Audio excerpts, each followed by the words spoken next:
Bonjour à tous les amis, voici les clés. Les clés d'une BMW, oui mais pas n'importe laquelle puisqu'il s'agit de la nouvelle BMW i4. Vous savez, la grande berline routière, motorisation 100% électrique, 340 chevaux uniquement sur les roues arrière. BMW annonce quasiment 600 km d'autonomie avec une batterie de 83 kWh. Consommation, autonomie, vous allez tout savoir, toute la vérité, rien que la vérité sur cette berline routière allemande. Allez, c'est parti, en avant l'essai.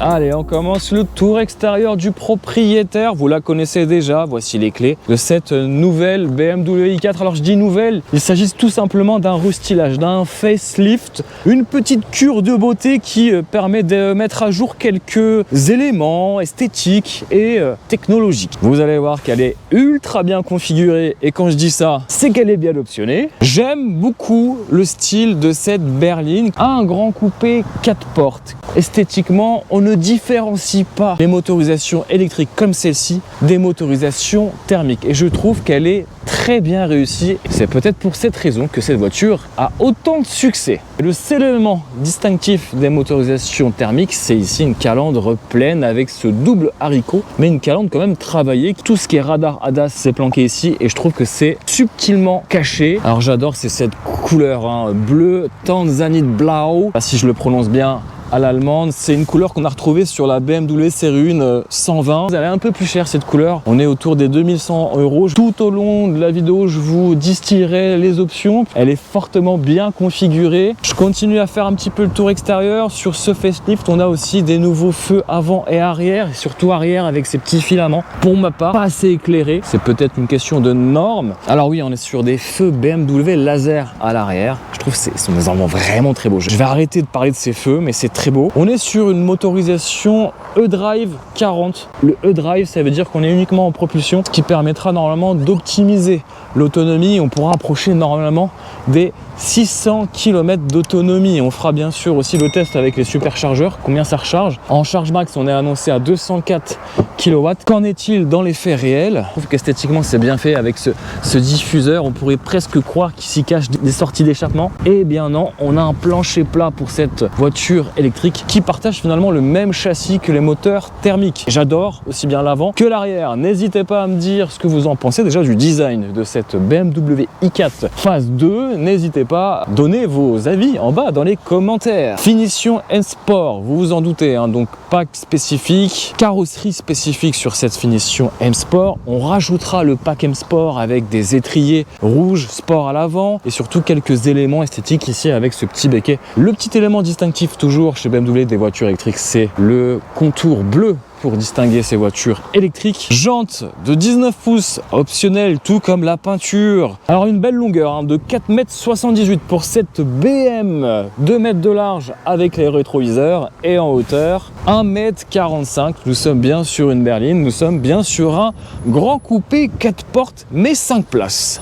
Alors sur ce pack M Sport, on a aussi ces éléments sport, le petit logo M Sport, les jantes sport, les freins sport, les feux BMW LED à l'avant, BMW laser à l'arrière, les petites poignées affleurantes pour l'efficience et pour les consommations et l'autonomie bien entendu. Alors en termes de concurrence, écoutez là j'ai eu du mal à trouver ces concurrentes. On a forcément la Tesla Model 3 mais j'hésite aussi avec la Model S puisqu'elle est quand même assez longue, elle est même plus longue qu'une Model 3. Dans le viseur, on dira, allez, Tesla Model 3 pour être un peu plus réaliste. Chez Mercedes, pareil, j'ai pas trouvé la EQE, non, c'est pas la bonne cible, la EQE est plus grosse. Pareil chez Audi A6, non, l'Audi A6 est beaucoup plus grosse. Donc j'ai eu du mal à trouver ses concurrents directs côté allemand, puisque je vous le rappelle, la A6 concurrence la BMW i5 et non la i4. Et chez Mercedes, la EQE concurrence aussi la BMW i5 et pas la i4. Donc c'est pas qu'elle a le cul entre deux chaises, c'est peut-être pour ça qu'elle se vend bien la i4, puisqu'elle n'a quasiment pas de concurrente.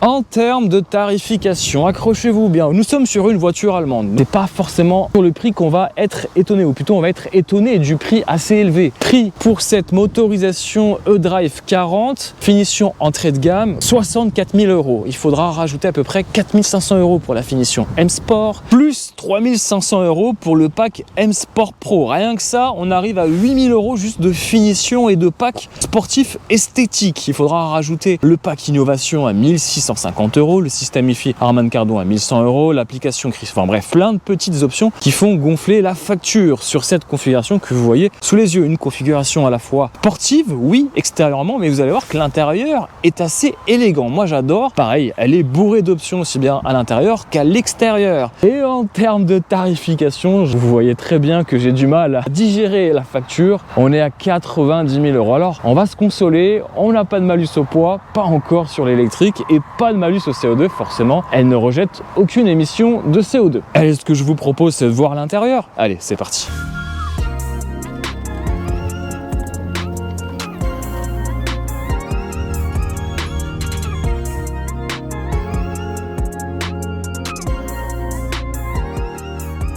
Je sais pas si vous aimez ce genre de jantes un peu pleines, facturées 1150 €, c'est des jantes en 19 pouces. Alors on aime, on n'aime pas, c'est vrai qu'elles donnent un petit style un peu sportif. On a d'autres modèles qui sont vraiment très sympas. Bon, on aime, on n'aime pas. Les pneumatiques en Bridgestone 245/40 à l'avant et à l'arrière. On est sur du 255, donc des pneumatiques plus larges à l'arrière qu'à l'avant. Bref, on est sur une BMW. C'est dommage parce que ces jantes M-Sport, eh ben, elles cachent derrière des jolis étriers 4 pistons, des freins sportifs pour freiner la masse, 2170 kg sur la balance, c'est quand même beaucoup, mais ça reste une voiture électrique et elle reste plus légère qu'une BMW M5. Alors je m'en lasse jamais de la découpe des portières. Et les 100 montants, je trouve que ça donne un style beaucoup plus élégant. Un gros travail à faire pour l'insonorisation parce qu'on n'a pas de montant, donc forcément ça joue sur l'insonorisation. Je ne sais pas s'il y a un soft close, on va voir ça tout de suite. Non, il n'y a pas de soft close. On revient sur cette sellerie.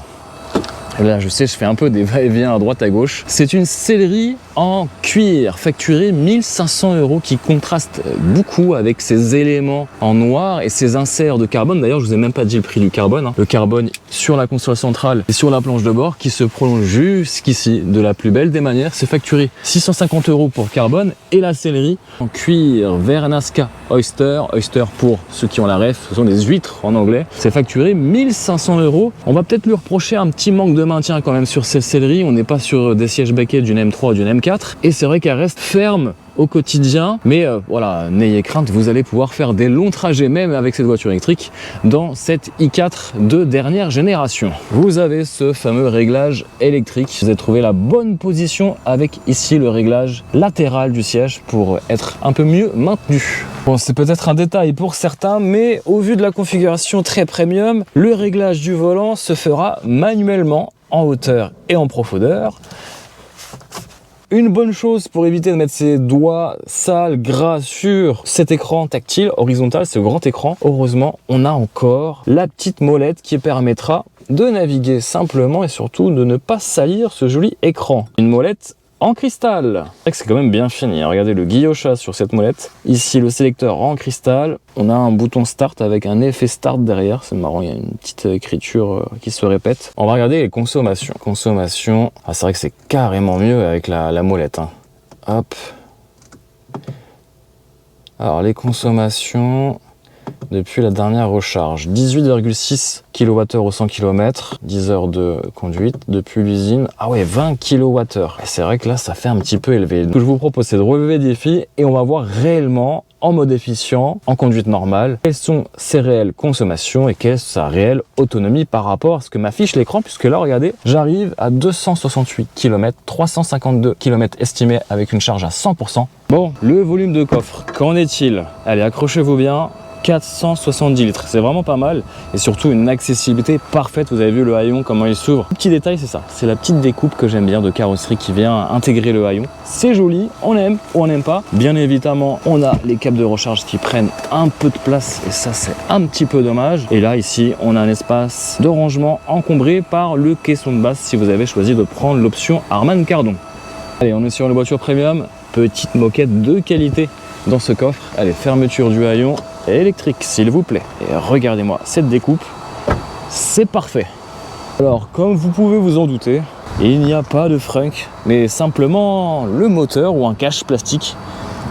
Aïe aïe aïe, je sais pas ce que vous en pensez de ce bleu Tanzanite Blau, il est magnifique, il est facturé 2000 €. Bon, en attendant, je contemple un petit peu cette jolie BMW i4 E40 propulsion cette fois-ci, donc on aura le maximum en autonomie puisque on pourra faire à peu près en hors WLTP 600 km. Dans les faits, vous allez voir que c'est un petit peu différent. J'aime beaucoup le design de cette berline routière, ça fait vraiment plaisir de voir une berline électrique, mais surtout une berline aujourd'hui en 2026-2025. C'est vrai qu'on est toujours habitué à avoir maintenant des SUV, c'est la mode et ça continue, mais quand vous voyez la prestance et l'allure, pas de montant autour des vitres, on est donc sur un espèce de grand coupé et surtout cet intérieur est magnifique sur ce facelift et surtout le nouveau volant qui marque finalement le restylage de cette nouvelle BMW série 4 i4, puisque je vous le rappelle, et ça c'est intelligent de la part de BMW, de ne pas avoir différencié en termes de design la berline électrique de la berline thermique. Malheureusement, j'ai pas utilisé le planificateur de trajet, mauvais élève, c'est pas bien. Alors, on est sur une charge à 139 kW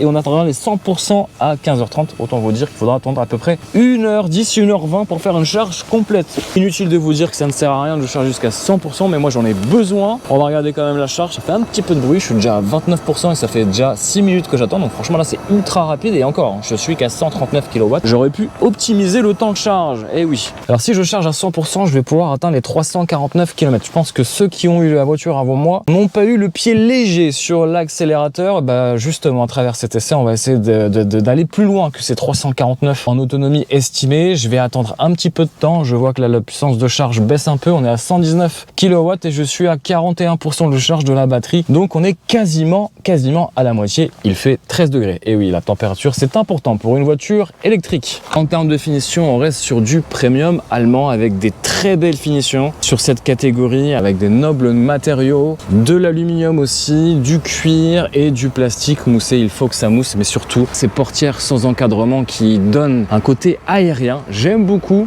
Seuil de porte en aluminium et surtout siège électrique. Alors il faut savoir que ce modèle est quand même bardé d'options. Et oui, vous l'avez bien compris, elle est quasiment full option. J'adore la configuration. Moi, vous savez très bien que j'ai vraiment un coup de cœur pour cette sellerie en cuir beige, très contrasté. Donc j'aime bien ces petites notes de contraste. J'aime bien aussi ces petites notes de carbone qui donnent un peu plus de sportivité. Planche de bord moussée. On est sur un facelift, donc là vous avez vu, on a un écran assez carré, assez horizontal qui prend quasiment toute la planche de bord. On aime, on n'aime pas les écrans, c'est un autre débat. Vous connaissez mon avis sur le sujet. Le head of display qui est juste ici, qui prend aussi, qui fait un trou dans la planche de bord, c'est assez disgracieux, mais ça c'est sur toutes les voitures. Je vous rappelle, on est sur une finition M Sport, donc forcément on aura quelques éléments sportifs comme ce joli volant qui reprend le tout dernier design des volants BMW et ils sont vraiment très beaux, il faut l'avouer. Aujourd'hui BMW a fait de très beaux volants avec une sculpture ici en 3D, de l'aluminium, une jante bien épaisse qu'on a bien en main et tous ces inserts en carbone qui rajoutent encore plus de sportivité. Regardez sur la console centrale, c'est super beau, j'adore. Heureusement, on a la petite molette ici en cristal, tout comme le sélecteur, ça c'est une option à 500 €. On a aussi le volant chauffant, encore une option à 400 €. On a donc le système IFI Harman Kardon à 3150 € à rajouter sur la facture. Et admirez ce joli toit ouvrant, pas panoramique. Malheureusement, il est facturé, accrochez-vous bien, 1600 €, mais pour ce prix-là, vous allez avoir plus de lumière à l'intérieur de cet habitacle. Je vous ai parlé des sièges électriques, c'est une option à 1250 €.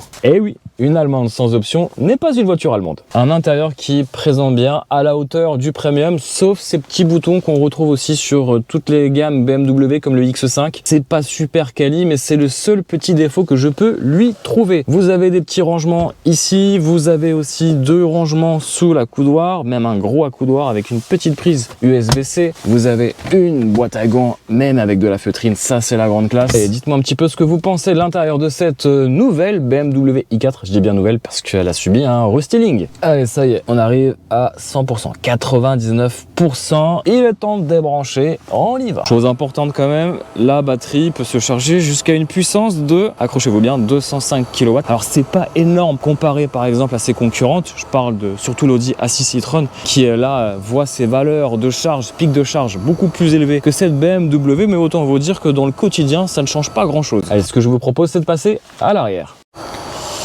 Allez, poignée affleurante et regardez à l'arrière, ça reste quand même la grande classe avec bien sûr 3 places à l'arrière, dont 2 plus confortables que celles du milieu. Alors, ce qui est assez étonnant, alors je vais fermer parce qu'il y a un peu de vent. Elle est toujours des portières sans encadrement. Ça, c'est la grande classe. C'est un coupé, je vous le rappelle. Un coupé, oui, mais un coupé électrique. On a quand même ici un tunnel de transmission qui forcément empiète sur les places à l'arrière avec un confort plus ou moins incertain pour la place du milieu. Une sellerie arrière qui reste agréable au toucher, bien finie, un peu ferme quand même à mon goût, mais la place du milieu reste encore plus ferme. Vous avez 2 prises USB-C, le réglage de la climatisation et de la ventilation, des sièges creusés pour avoir un peu plus de place et au-dessus de la tête. Écoutez, ça rentre nickel, mais attention, au grand gabarit, vous risquez de toucher le toit, le ciel de toit. En tout cas, ça reste super bien fini, même à l'arrière, avec un petit éclairage d'ambiance. Vous voyez ici ce liseré-là, les accoudoirs aussi moelleux, le petit bouton ici en aluminium. Bref, ça respire la qualité. Et regardez les petites ceintures aux couleurs M-Sport comme à l'avant. Et pour plus de confort, on déplie l'accoudoir. Et là, on est royal. Allez, ce que je vous propose, c'est de prendre le volant. Que vaut-elle sur la route? Conduite, autonomie, consommation. Je vais essayer de comprendre pourquoi elle se vend autant cette i4. C'est un vrai succès pour BMW sur la partie électrique. Allez, c'est parti, on prend le volant.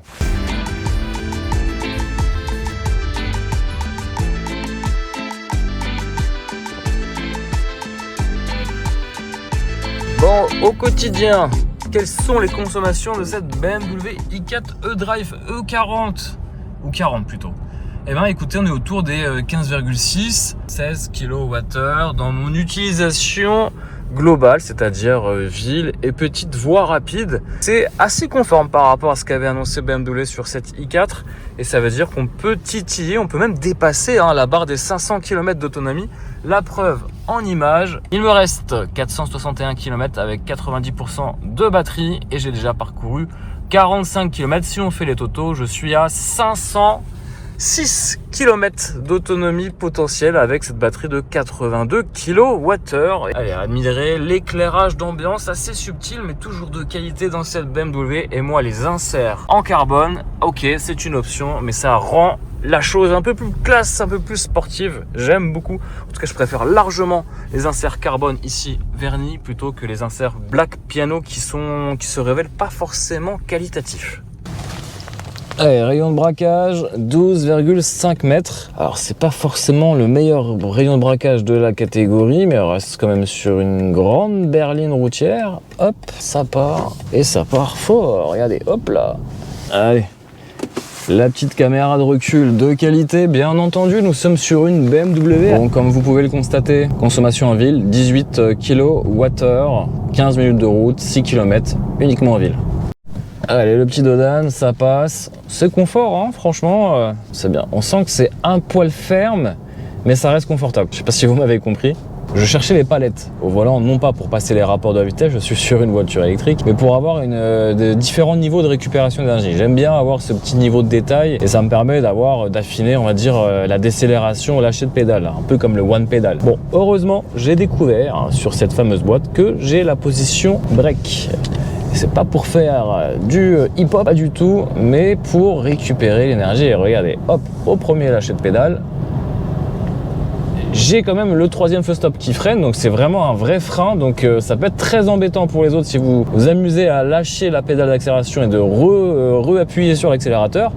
Regardez, ici j'ai bien les roues arrière qui entraînent le véhicule et je recharge uniquement sur l'arrière puisque je vous rappelle que le moteur électrique, le seul moteur électrique est sur l'essieu arrière. Et oui, donc ça me gère quand même une belle décélération et ça malheureusement j'ai pas trouvé où régler le niveau de décélération et donc de freinage. Allez, chose promise, chose due, on va tester le frein.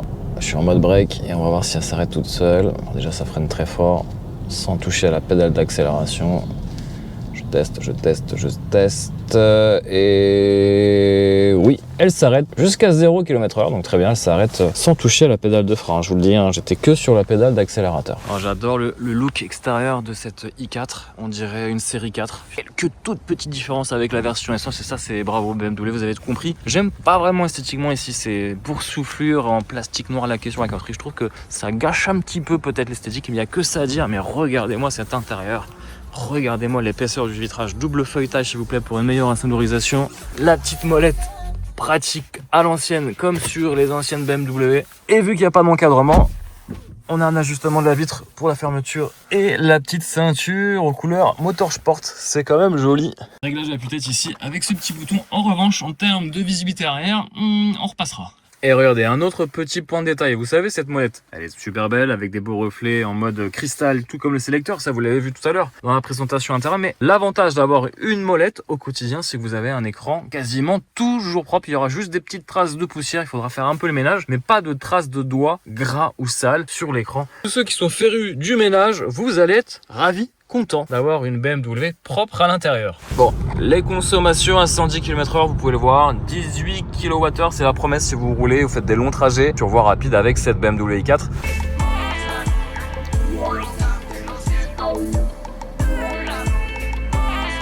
Écoutez, ça manœuvre plutôt bien malgré le gabarit.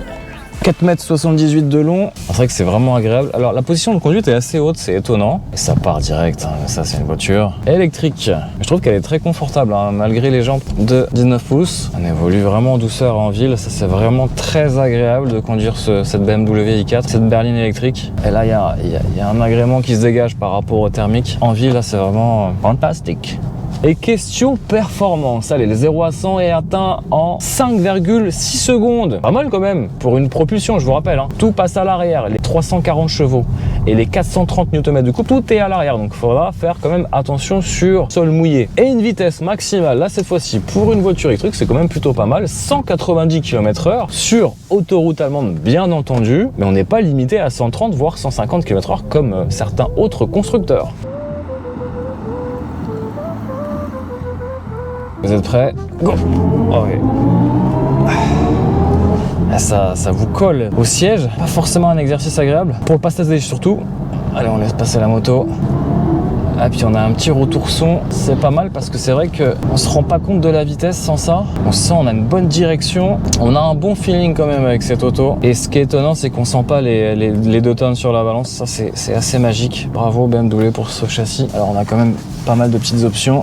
Franchement, excellent châssis. Excellent. Incroyable. On l'a bien en main. La direction est précise. Ça répond bien. Honnêtement, bravo BM. Hein.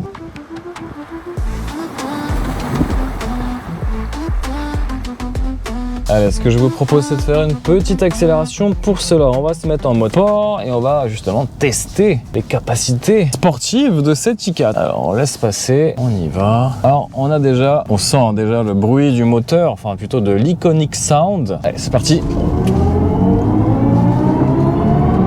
Ouais, ça pousse. Décélération aussi violente. On freine. Wow. Ouais, bien. Hop, on ne sort pas. Oh, oh. Ouais, ok. Oh. Je suis pas forcément fan là, ça me donne un peu mal à la tête, on va se calmer. Et d'ailleurs on va se calmer rapidement parce que, rappelez-vous, hein, je vous ai dit que je voulais vraiment atteindre au moins ces 600 km d'autonomie. C'est pas en activant le mode sport, c'est pas en faisant des départs arrêtés qu'on va arriver à une belle autonomie. Non, loin de là. D'ailleurs l'autonomie m'indique 356 km actuellement avec mon mode de conduite. Donc je vais quand même ralentir tout ça, je vais mettre en Eco Pro. Le meilleur des mondes pour faire un peu de basse consommation et de belles autonomies normalement. On va voir. Pour le moment je suis à 355 km, 96% de batterie. Donc c'est pas bon, on va revoir tout ça.